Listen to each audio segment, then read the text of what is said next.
Protesters today are observing Black Day in Lakshadweep. The day Administrator Praful Patel has reached the islands.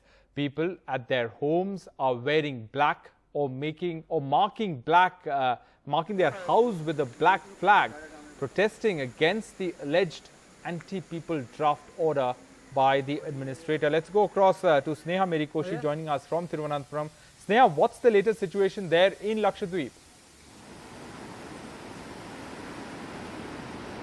Well, Rohit, today is perhaps the first time that Lakshadweep Administrator Praful Patel has reached the islands since these protests have begun, whether it be in Lakshadweep or whether it be by political representatives and ordinary people in Kerala as well.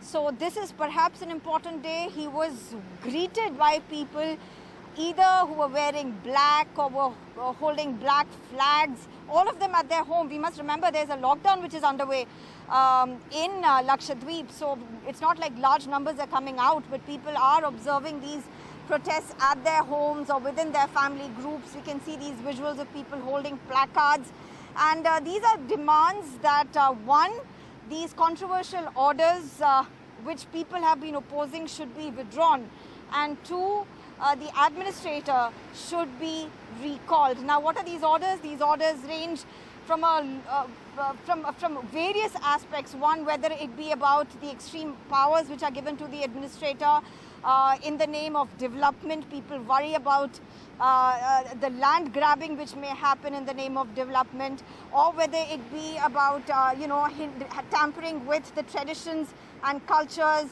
food patterns of beef consumption. It's a population where beef consumption is seen as, a norm. It's not an exception. And there you have draft orders which are proposing a ban on that, amid several other changes also which have been brought in. So this is something which has been stiffly opposed. A lot of people holding placards also outside their houses, as we can see in these visuals, showing just that. But today is also a day when Aisha Sultana, one of the filmmakers from Lakshadweep who has been booked for sedition and hate speech, has moved Kerala High Court for anticipatory bail. And she's been asked to reach Kavaratti police station on 20th of June.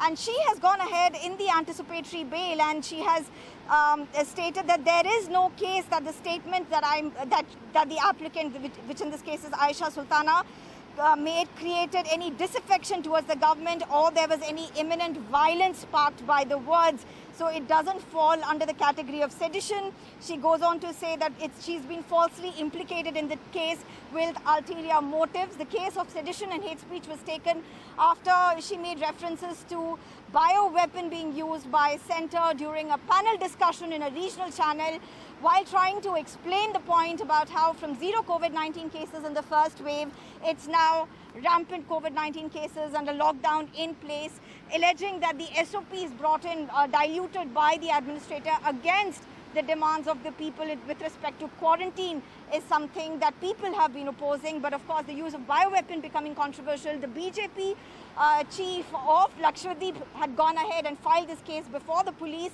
who then later on took up the sedition case. But interestingly, Rohit, several BJP office bearers, workers, around 15-20 that we know of, that we've been able to count, have actually gone ahead and resigned over the last few days, upset that a case of sedition has been taken against Aisha Sultana, one of the natives of Lakshadweep, based on the complaint of a BJP chief. But there's no official response to all of these protests and allegations by people, by political representatives. There's no official response either from the administrator, Praful Patel, or from the union government, to whom several letters have also been written.